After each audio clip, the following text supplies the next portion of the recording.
欢迎收看关键时刻，我是张道和。川普现在真的是大杀四方，中国有没有杀？杀。欧盟要不要杀？杀。俄罗斯要不要杀？杀。中国的部分，从关税来看起，从2月1号起，它要加征中国的关税10%，这个10%是在既有的关税上面再继续加上去。另外还要再回顾第一届的备忘录，你中国到底买了我美国什么样的东西呢？另外，对于欧盟，川普讲的话更直白了，他们是非常非常的坏，所以他们必须要去课征新关税。至于俄罗斯的部分，直接笑普丁，兄弟，你别打了吧！人力物力伤亡这么大，你的通膨还能再撑下去吗？现在的普丁状况真的是不太好。而现在大家最关注的事情是，川普竟然有这个本能，能够统合所有的资源。川普做了一个大杀招，让我们非常的惊艳。他说要在未来4年之内，要合资5000亿的美元，将近台币18兆，要来创建一间新公司，叫做 Stargate 星际之门，完完全全做 AI。里面有谁？里面有 OpenAI， 有软银，有甲骨文，等于是全美国最有钱、最有强的人才、最聪明的人才，通通都在这个里面。观众朋友千万不要忘了，过去有 Star Wars 拖垮苏联，现在角色变了，变成中国，现在 Stargate 难道会变成历史的重演吗？好，我们现在介绍今天特别来宾，第一位财经专家黄世聪，赵好，大家好；时事评论员张宇轩，大家好；资深媒体人姚慧珍，赵好，大家好；桃园市议员黄进平，大家平安；专任专家林廷辉，大家好。聪哥，我们每天都在聊说这个所谓川普的杀招。我原本以为我前天跟昨天聊的已经够杀了，对，今天更杀。我每天都有好多话题可以聊。当然，我觉得最厉害是什么？就是这个 Stargate。对，我刚刚提到了，过去有 Star Wars 搞垮苏联，这一次的 Stargate 能够搞垮中国吗？对，没错。我们事实上，川普上任到目前为止来说啊，杀气腾腾。你看他这几天呢，开始杀什么？杀欧盟。他说欧盟对我们非常坏，所以我们要对他课税。杀什么？俄罗斯。虽然说我跟普丁很好，但是兄弟啊，我劝你不要再打仗了。俄罗斯现在陷入大麻烦了。他说了，普丁状况不太好，他最好赶快结束这场战争。那他对中国也没有在客气的，在韩正面前来说，他就敢说要收回巴拿马。他现在说什么？我们现在2月1号起呢，要加征对中国10%，在现有关税基础上增加10%。另外是什么？他说，你不要忘记啊，你第一阶段跟我签这个贸易备忘录，你到底买了多少？我也要准备对你这个祭出所谓的相关的这个调查。那当然不用说，他调查他这个增加墨西哥的关税，人家就说他其实是剑指中国嘛。所以看起来的话，他对中国他完完全全剑指中国。他里面直接讲非常白哦，是他说我们想做的就是把他留在这个国家，对，中国是竞争对手，没错，他直接把大白话直接讲出来。对，没错，他是说嘛，中国是竞争对手。好，所以竞争对手啊，除了我阻绝你之外呢，他呢，我们川普最喜欢的一个人，总统就是雷根。他讲雷根呢用什么？雷根用所谓星战计划拖垮前苏联。于是我们现在他用一个 Stargate 叫星际之门的这个计划。哇，这个星际之门的计划，赵尔你知道吗？他一共要投资多少？5000亿美金，折合新台币来说话，这已经是我无法想象的一个天文数字了。好，他准备要怎样？准备要做跟这个 AI 中心，他准备要跟中国竞争。他就说，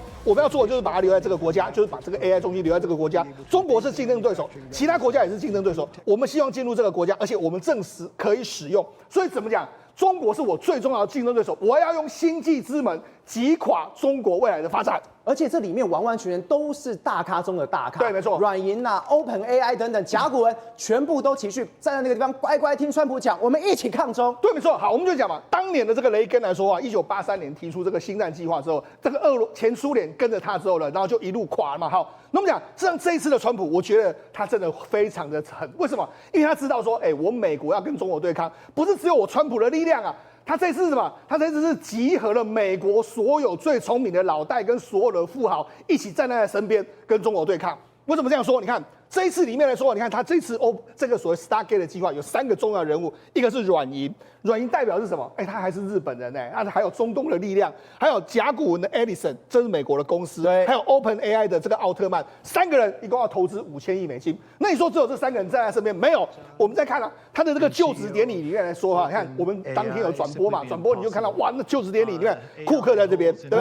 苹果公司的库克，再来这是伊隆马斯克，对不对？然后这是 Google 的这个执行长皮恰。然后这是贝佐斯，然后这是 Facebook 的这个佐克伯，所以你看大家全部一字排开站在这个川普的身边，金主全部到了。对，所以要钱有钱，然后要技术有技术。所以跟你讲，他现在准备要讲准备要跟这些美国富豪一起开外挂，用 Stargate 了。现在开始要发展 AI， 你中国跟不跟？你中国如果跟的话，你要投入美国投入5000亿美金，请问你中国有那么多资金吗？我用这个资金拖垮你，然后我要这个方面来说，我拉大跟你的这个差距，我就可以用这样来赢过你。好，那大家讲说，那他这个 AI 计划要投资什么？很简单，这 AI 里面来说，包括一些 AI 的大数据的交换中心啊。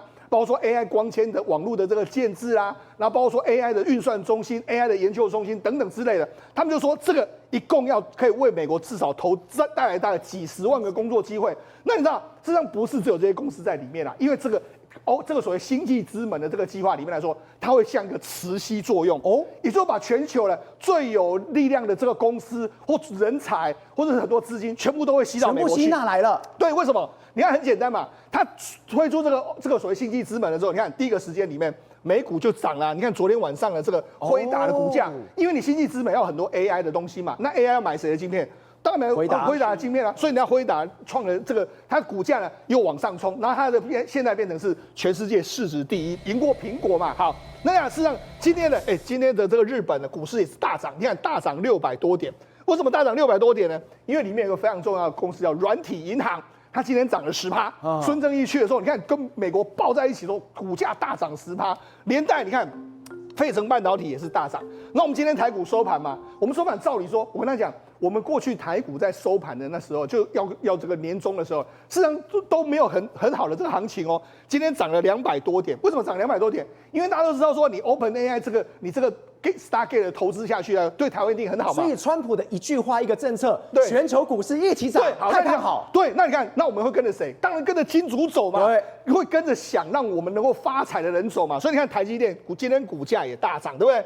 那鸿海也是涨，然后甚至今天最夯的就是所谓 CPU 矽光子这个族群。为什么矽光子这个族群会大涨？因为很简单，因为未来的所有的光通讯都会用在所谓的这个 AI 的基础建设。所以看这些，我就讲。你那么多投资在美国，那商机在美国的时候，大家一定都到美国去嘛，靠拢美国队嘛。那靠拢美国队之后，请问谁要靠拢中国队？从哥，我们刚刚提到了，现在大家都选边站了。美国现在所有的人员都像你刚刚讲，磁吸效应都来了。对，关键是 AI 未来应用在哪里？对，战场。对，没错。为什么这样说呢？事实上，美国到底用 AI 要赢什么呢？因为很简单。就是未来如果假设中美之间发生这个军事冲突的时候，我要在战场上面赢你。好，那为什么这样讲？我们先给大家看一下，伊隆马斯克说什么啊？不管现在怎么说啦，载人的这个战斗机在无人机时代已经过时了，只会让飞行员丧命。所以就说了，未来美国呢会变成是不一样的这个状况。譬如说用 F-35呢，可能未来会有大量的这个所谓无人机来取代。那现在的舰艇呢也会有大量的无人艇。那甚至在未来的这个所谓的这个陆地上面来说，有非常多无人的载具都可以使用。那包括说，你看美国很多这个所以你看，因为什么？因为我们知道目前为止战斗机一台非常贵嘛。你看，譬如说一台 F-35，你要价至少是7000万美金，一台 F-16D 台湾来说要1亿美金，那么多，然后还有什么 B-1 轰炸机，那都很贵嘛。未来用无人机就非常便宜嘛，对。所以他就说，我们呢没有时间再等4年了，我们要用无人机、无人载舰呢，在未来时间里面呢，帮助国防部可以快速的生产这些武器的系统嘛。那另外一个这个 Palantir 的这个执行长桑卡就说，过去就是因为有5个巨头，包括洛克希德马丁啊、波音啊、雷神啊，还有诺斯诺普等等，还有通用动力，他们呢包揽了所有的国防部的产业。那未来我们可以把这个生产力释放出去，所以未来一段时间里面来说的话，美国的国防武力会变得都不一样。好，那尤其是这一次的川普，我们刚才不是讲吗？他把全世界最聪明的都找来之后，他在国防部里面也用了很多矽谷的精英都进去了。那尤其是你看，这伊隆马斯克前一阵子就分享一个影片，你看这是什么？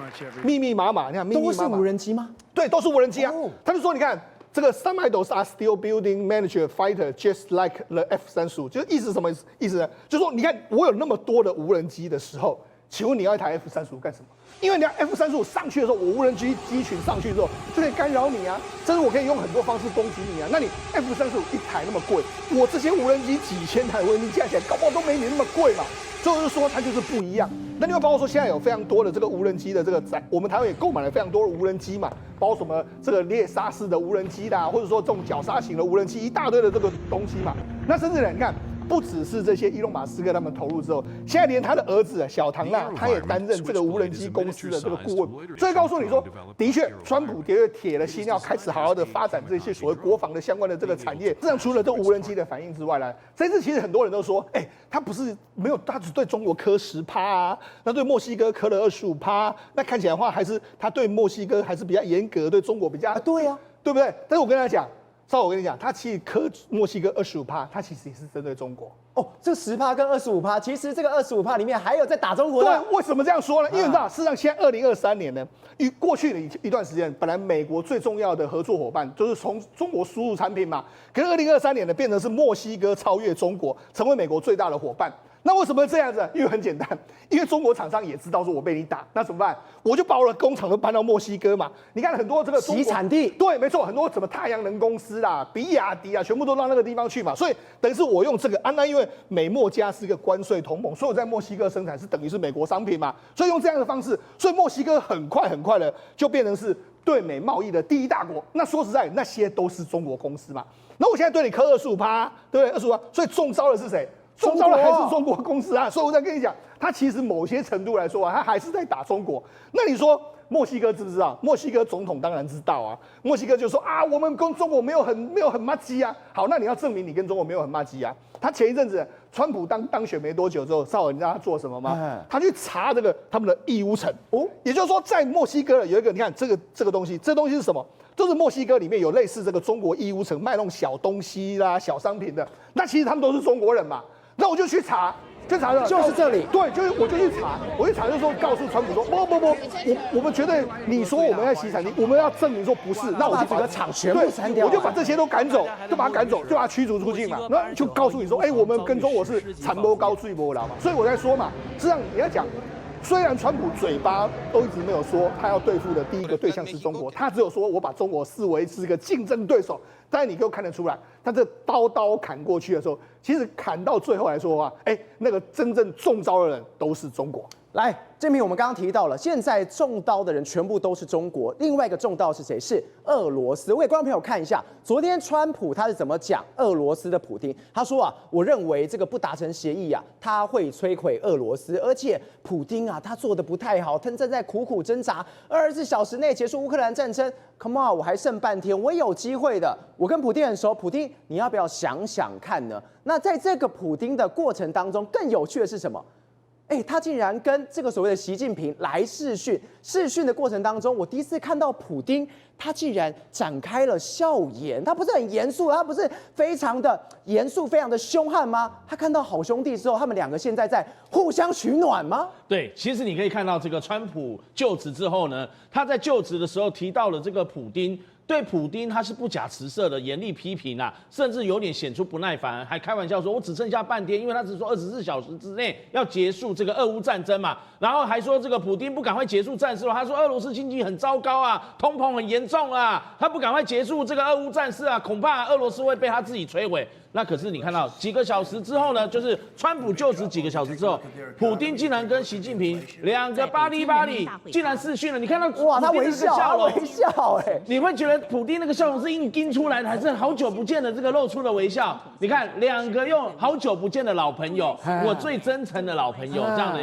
两个是算是像让人家感觉外界看到他们视讯1个半小时，像铁杆兄弟一样抱团取暖啦。所以你看，普丁对习近平笑容满面，收起了他平常这个不管是大内宣、大外宣那种霸气，似乎是在反映出俄罗斯在这个俄乌的战事上有点踢到铁板。1月8号的时候，他去袭击俄罗斯的空军的恩格斯空军基地。你要知道，这个是俄军的这个第22旅他们的这个有停放图95 M4的这个雄式轰炸机啊，整个被轰爆了。对，还有 TU160的这个白天鹅的这个图160的这个白天鹅超音速轰炸机，几乎可以说是这2种俄罗斯最大型、最大款、载弹量最大的战略轰炸机都在这边。可是要是这个地方的恩格斯空军基地的燃料供应不足的话，你看俄军的这个远程打击能力怎么办呢？所以乌克兰的这个无人机部队这样袭击，而且你要知道，打击了这个恩格斯空军燃料基地啊，算是距离乌克兰的这个边境有600多公里啊，算是深入敌境。不只是这样，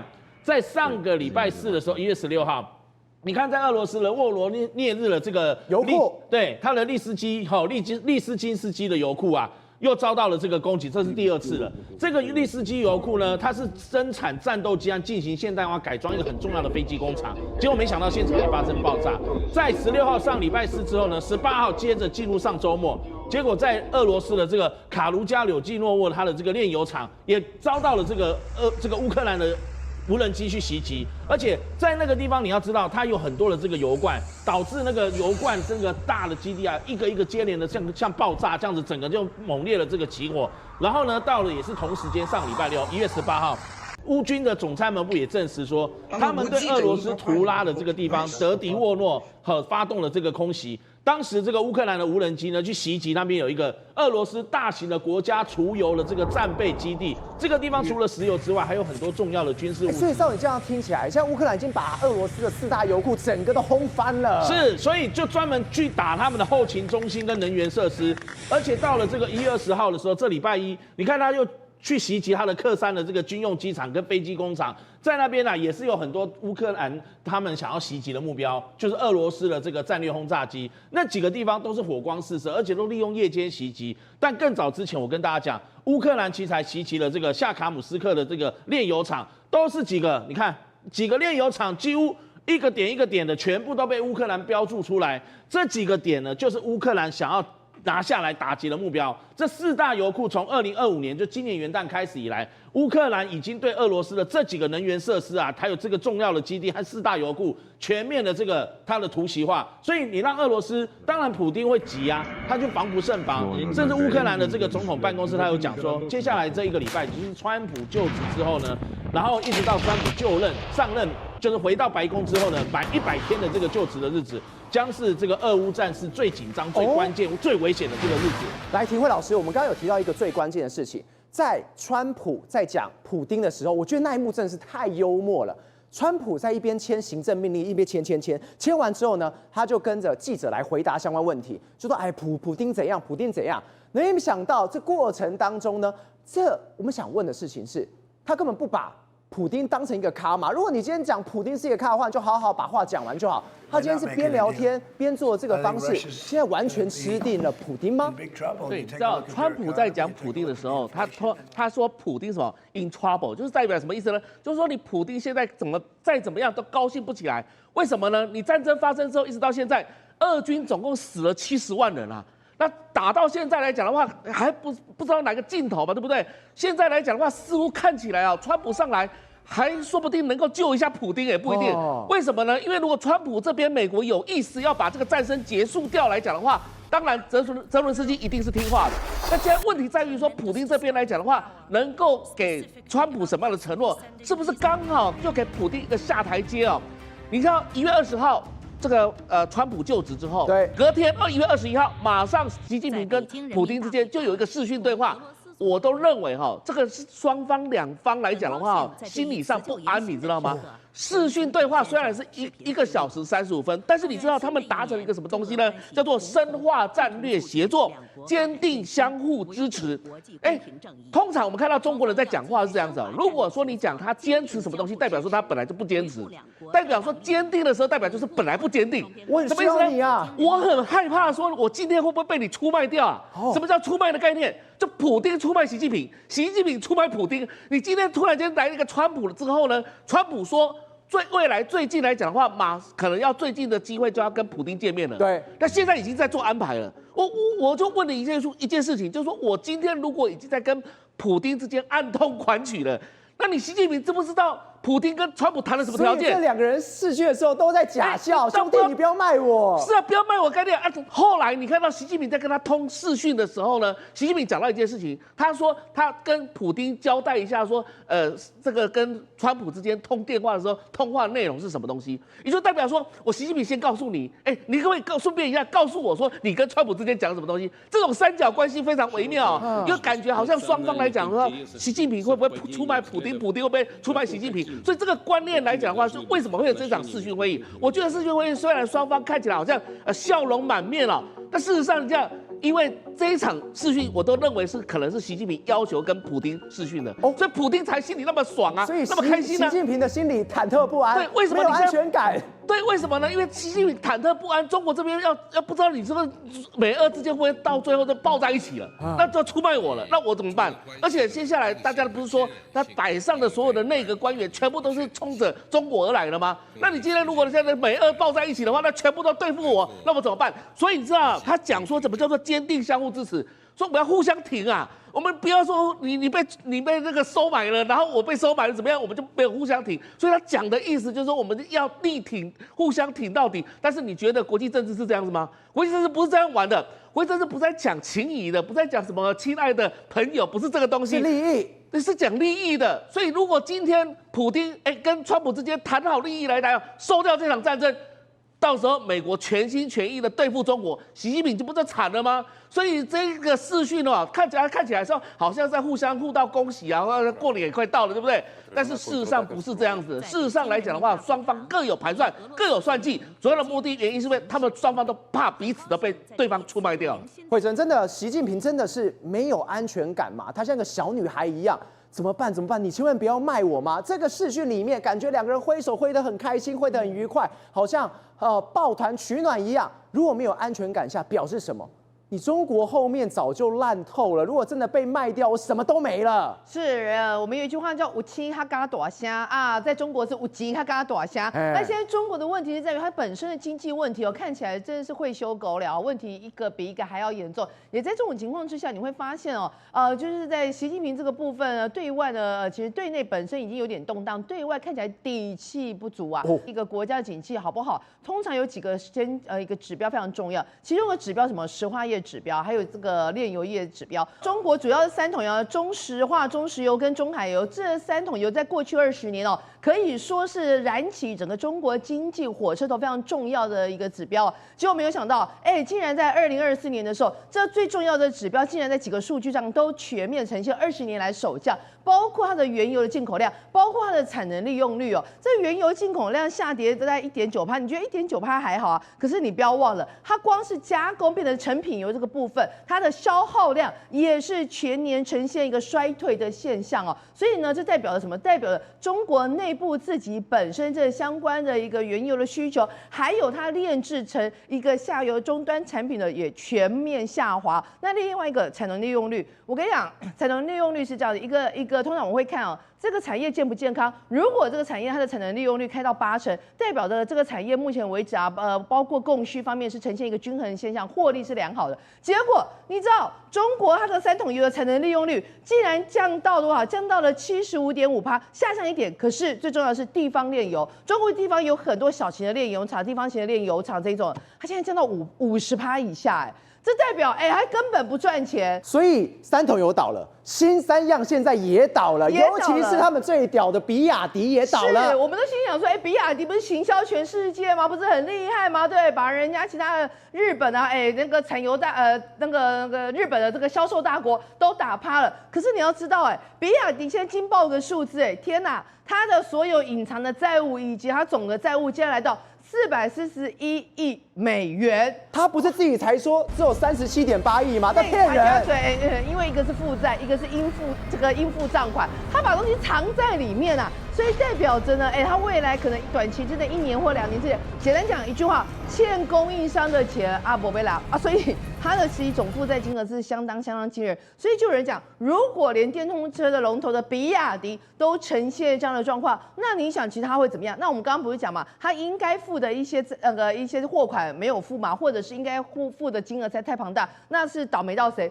倒霉到了供应商啊！它的供应商是谁？包括锂铁电池，包括电池厂这一些，全部你刚刚讲的新3样，基本上都一类。所以呢，我们就知道整个中国经济问题在哪。你就说好，我们传统的这个炼油一类就算了，你连所谓的新3样，你连新能源车，你连这个整个电动车的供应链都呈现一个亏损的状态，你就知道整个中国可以说是尸横遍野，产业的获利能力真的越来越低。好，那回到一个问题，我们现在要过年嘛，那如果我们公司不赚钱啊，员工会有钱吗？没钱啊，没钱哈啊，员工没有钱，那他会怎样？不敢出去消费，归在家里呀，怕都怕死了。对，所以过年我们都知道以前那个春运嘛，哈，中国的春运不是什么地表上最大的一个移动吗？我跟你讲，这地表上最大的移动，现在从一个数字你就会知道问题大条。什么数字呢？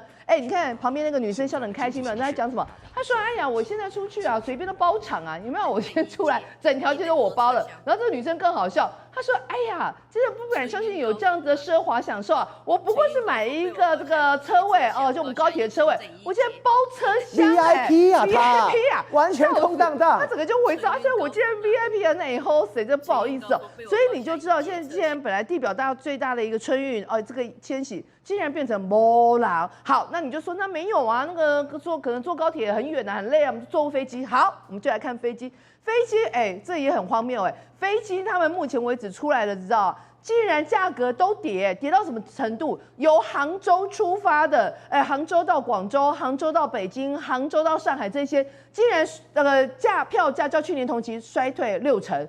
竟然就衰到60%那如果是你票很抢手，很多人要抢的话，怎么可能衰退到60%？那你想说那吓死，那是不是杭州人没有像以前那么有钱？那杭州人不出去玩，那其他地方还出去啊？没有，三亚。好，我们来看三亚，三亚更可怕。三亚是什么？从三亚到北京，三亚到上海，三亚竟然变成2折，打2折啊！本来应该要1000块的，现在只要200块。好，我们刚刚看到都在地表上面的战争，但是川普他要的是地表上战争吗？没有，宇轩，他要的是宇宙的战争，他要的是火星的战争，他要插旗火星，让人都追不上他。把赵尔，当然我们讲了地表最狂的2个人相遇的时候，我们讲地表就留不住他们了。这个是谁？一个叫做川普，一个叫做什么 Elon Musk。他们遇到的时候，马上就说我们现在未来 I have a dream， 这个 dream 就是要登上火星，而且不是上去而已，是要干嘛？在火星直接盖殖民地。你现在看川普怎么讲？他说我们会追寻follow star， 我们都会追寻着这个星辰呢，把太空人呢送到火星。而且在火星上，你在那边冲啊不？